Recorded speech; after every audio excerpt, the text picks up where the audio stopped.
মই 83 চনত যেতিয়া ডিব্ৰুগড় আহি আছিলোঁ তেতিয়া মই এনেকুৱা দেখা নাছিলোঁ 2001 চনত যেতিয়া গ'লোঁ ডিব্ৰুগড়ৰ পৰা ঘূৰি আহি ঈদৰ সময়ত যোৰহাটৰ মাছ মজিটোত ইফালে 3 কিলোমিটাৰ ইফালে 3 কিলোমিটাৰ ইফালে 3 কিলোমিটাৰ ঈদৰ দিনা নামাজ পঢ়ি আছে বাট এৰি নিদিয়ে সেই যোৰহাটৰ টাউনত আজি গৌৰৱটোকে বাহাৰি গৈ আছে আৰু 5 বছৰ থাকক তাক কি হয় আমিতো চেচেই মধ্য অসম দৰা আমি চেচেই এতিয়াতো মাত দিব নোৱাৰে আজি কিনিমলি কেইদিনা মিয়াই মাৰি থৈ গুচি গ'ল মাত দিব নোৱাৰে কিয় হৈছে তোকে বাট এৰি নিদিয়ে বলি বজাৰ গৰু যা বাট এৰি নিদিয়ে মাছৰ গাড়ী বাট এৰি নিদিয়ে মানুহৰ গধূলি ৰাতিপুৱাৰ পৰা গধূলিলৈকে ৰাতি কি হৈছে গোটেই এগ্ৰিকালচাৰ মেচিনবিলাক আমাৰ মানে পাব আৰু বিক্ৰী কৰি দিব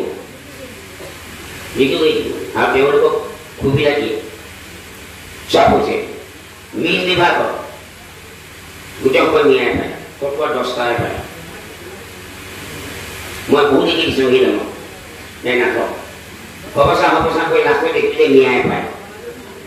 কি হ'ল নাই ছাৰ মিয়াই লৈ গুচি গ'ল চব মিয়াই পালে কিয় পালে মই আৰু মাতটো নিদিওঁ আৰু কেতিয়াবা এনেকুৱা মন যায় অফিচত গৈ ভিতৰত সোমাই অফিচাৰ দৰ্জাত জপাই এনেকুৱা টাঙি দিব মন যায় কৈ মই মোৰ দিনত কেইটামানত দৰ্জাত জপাই কৈ দিম অফিচাৰ চালা ওলাই যাব মোৰ সমস্যাত মই কৰিম দুটামানত মই চাই আছোঁ মই গৈ যেতিয়া দৰ্জা জপাই এনেকুৱা কৈ দিম যেতিয়া গম পাব মই কাকো বহি নকৰোঁ যে নহওক আজি সজাগতা সভাখন কিন্তু মোৰ মনপুত হোৱা নাই এখন গাঁৱতে মোৰ গাঁৱতে সজাগতা হ'ব গোটেইখিনি মাতিব ল'বলৈ ইয়াত 4 গুণ হ'ব একচাটি ট্ৰাইবেল গাঁও চাব নোৱাৰে বাৰু যেনে চুতীয়া সম্প্ৰদায় মানুহ আছে সেই আমাৰ বেলেগ চুতীয়া বাৰীটো নাই মোৰ গাঁৱত সেইখিনি নাই 4 গুণীয়া নিলেই এই আমাৰ সজাগতা সভা এনেকৈ পাতিলে নহ'ব চবেই জানিব লাগিব প্ৰত্যেকেই জানিব লাগিব এই আঁচনিখন আমাৰ কাৰণে আহিছে চবেই জানিব লাগিব এই আঁচনিখন কিয় জানিব নালাগিব এই ধৰণৰ মাটি ইয়াতে সামৰি থলে নহ'ব ইয়াত বাহৰভাৱে প্ৰচাৰ হ'ব লাগিব বহলভাৱে প্ৰচাৰ হ'ব লাগিব ইয়াৰ পিছত আকৌ আমি সজাগতা সভা পাতিবৰ চেষ্টা কৰিম ইয়াৰ পিছত জাতিৰ সভা পাতিব তাৰমানে এতিয়া আছে 15 জুনৰ পৰা 30 জুন 15 দিনীয়া কাৰ্যসূচী এই 15 দিনীয়া কাৰ্যসূচীয়ে প্ৰশাসনৰ উদ্যোগত বিভাগৰ উদ্যোগ হ'বই লাগিব 15 দিন হ'ব লাগিব গতিকে আজি যিকেইটা ডিপাৰ্টমেণ্টৰ কথা কৈছে আৰু বেলেগ ডিপাৰ্টমেণ্টৰ কথা 80 কোটি 80,000 কোটি কেন্দ্ৰীয় চৰকাৰ কেইখনমান ৰাজ্যত একচাটি জনজাতি বাহিৰা ৰাজ্যত কেৱল একচাটি জনজাতি মানুহ কম মধ্যপ্ৰদেশত ধৰি উত্তৰাখণ্ডত 90% ST উত্তৰাখণ্ডত বিহাৰত আছে অলপ কম SC বেছি জনজাতি আছে SC আছে উত্তৰাখণ্ডত 90% জনজাতি পাহাৰ ৰাজ্য কেৱল 7খন ৰাজ্যৰ 100% তাত একো নাই চব জনজাতি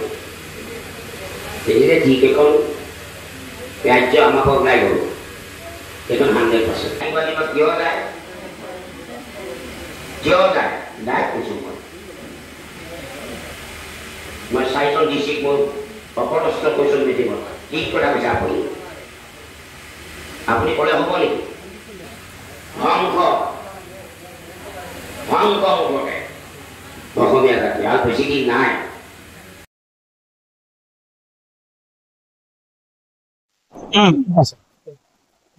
মৰিগাঁও জিলাত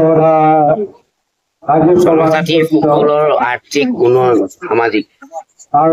এটা প্ৰধানমন্ত্ৰী আঁচনি দিছে ধৰতী আবা। এই ধৰতী আবাৰ কাৰণে ভাৰতবৰ্ষত ৮০,০০০ কোটি টকা মাননীয় প্ৰধানমন্ত্ৰী আবণ্টন কৰিছে। আৰু জনজাতি বিভাগৰ জৰিয়তে কাম কৰিবলৈ জনজাতি চেষ্টা কৰিছে, কিন্তু এটা বিভাগে কেতিয়াও এই বিভাগটোত কাম শেষ কৰিব নোৱাৰিব। এইটো ৫ বছৰীয়া পৰিকল্পনা। ৪১টা বিভাগ অৰ্পণ কৰিছে, দায়িত্ব অৰ্পণ কৰিছে মাননীয় প্ৰধানমন্ত্ৰী নৰেন্দ্ৰ মোদী ডাঙৰীয়াই। এই ৪১টা বিভাগৰ জৰিয়তে যাতে জনজাতিসকলৰ উৎকৰ সামাজিক অৰ্থনৈতিক ভাৱে অন্যান্য জনগোষ্ঠীৰ যাতে আগবাঢ়ি যাব পাৰে, তাৰ কাৰণে এই ধৰতী আবাৰ আঁচনি প্ৰস্তুত কৰিছে। এই এটা দীৰ্ঘম্যাদী আঁচনি, ৫ বছৰ মূৰে মূৰে ৫ বছৰ পৰিকল্পনা। এতিয়া ৫ বছৰ পৰিকল্পনা কৰিব পাৰি ২৪-২৫ চনৰ পৰা আৰম্ভ হৈছে। দেখা যায় যিবিলাক আঁচনি জনজাতিসকলৰ যি আঁচনি আহিছে, সেই আঁচনিবিলাক খিলঞ্জীয়া মানুহবিলাকৰ পৰিৱৰ্তে কিছু অনাখিলঞ্জীয়া দিয়া ভাল বহন কৰিছে। বিভিন্ন বিষয় আছে জড়িত হৈ থকা আপুনি কথা উল্লেখ কৰিছে। এইবাৰ কিন্তু নোৱাৰিব, সেইকাৰণে আমি তাগিদা দিছোঁ। এইবাৰ কিন্তু আমি নজনাখিব লাগিব, আমাৰ দায়িত্ব আছে।